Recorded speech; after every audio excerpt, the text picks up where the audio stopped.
Anissa told me we had to. Why? Because she said that he'd kill our families. That was a 12-year-old girl being questioned by police after she stabbed her friend 19 times in the woods, left her there, explaining that she had to do it to save her family from Slender Man.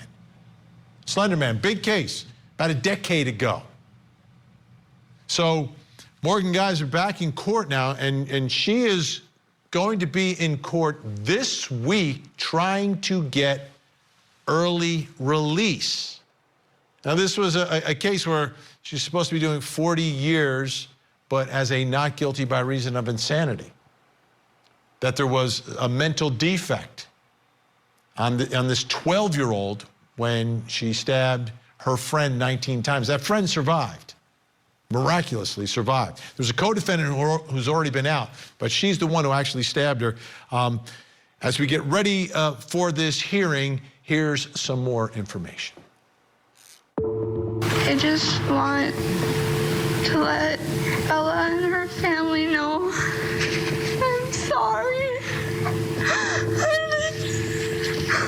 never meant this to happen. That's Morgan Geyser at her sentencing hearing after pleading guilty to a brutal stabbing that left her friend clinging to life. Geyser and another girl, Anissa Weier, stabbed fellow 6th grader Payton Lutener after a sleepover at Geyser's home. The girls, who were 12 years old, claimed they carried out the attack over their belief in a fictional internet horror character named Slender Man. I believed that if I didn't go through with it, Slender Man would come and attack and kill myself, my friends, and my family.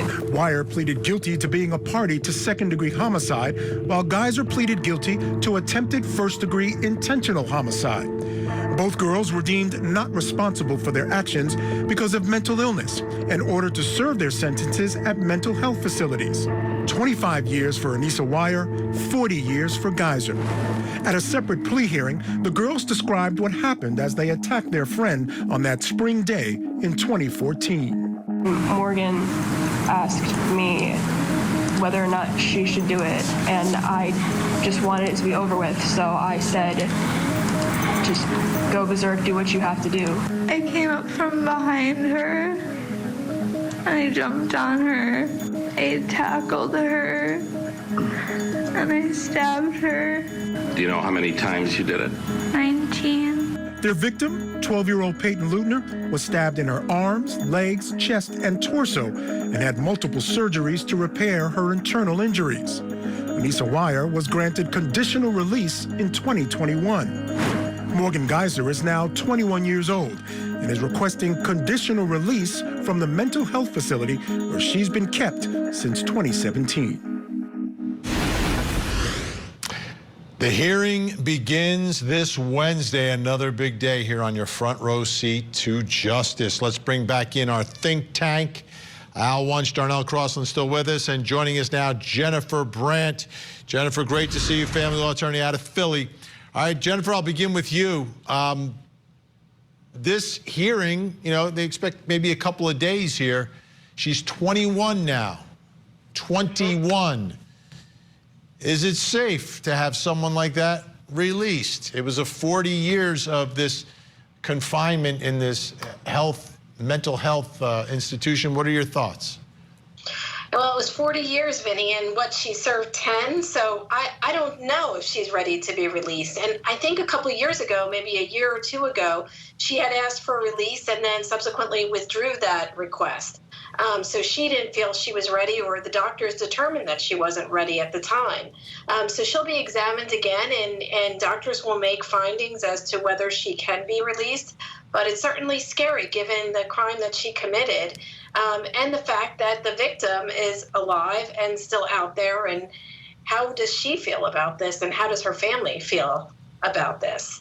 I don't know. I leave it to the medical professionals to determine whether she's ready to be released. Al, should we trust what the treating physicians are saying in this case? Unfortunately, we have to.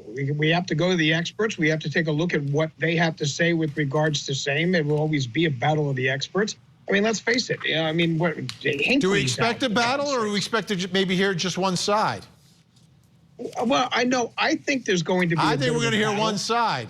I think we're going to hear from a treating physician who's going to say, "Yeah, I'm doing a great job. Let her out." That's my fear. They're going to have her looked at. The state's not going to allow that to happen. There's no way that that's going to happen. I mean, you take a look at, like I mentioned, John Hinckley. I mean, he shot a president, and he's out. Okay, he went out with the same thing. It was, the insanity plea, insanity defense. I don't think it was. And he was in the same situation. Though, Al. I don't think it was 10 years. It was longer than that. I understand that, but what I'm trying to say is that they will eventually find a way to get her out. It's not going to be at this point, though. I do think it's a little premature for the 10 years or 9 years that she's been in there. And also, I think the victim is going to play a large part in this. And I think the victim's statement is going to be really where the court is going to lay its hat on. Regardless of what the experts say, if the witness says, I still have a fear, I still go to bed at night thinking about this, and I have to, the skinny man may end up coming after me again. Slender Man. Darnell, Al used up a little bit of your time, so you have about 30 seconds. Thank God. Well, I think there's always a victim impact statement that we consider, but the victim impact statement doesn't drive the bus. But Miller versus Alabama says that certain children under a certain age shouldn't be subject to life imprisonment, and over 13 years is presumptively life. So I think they're going to consider the victim impact statement, but consider the fact that she was only 12, and she's probably another person now. So you can't just put a kid in jail for life. Darnell, on time and under budget. How about that, folks?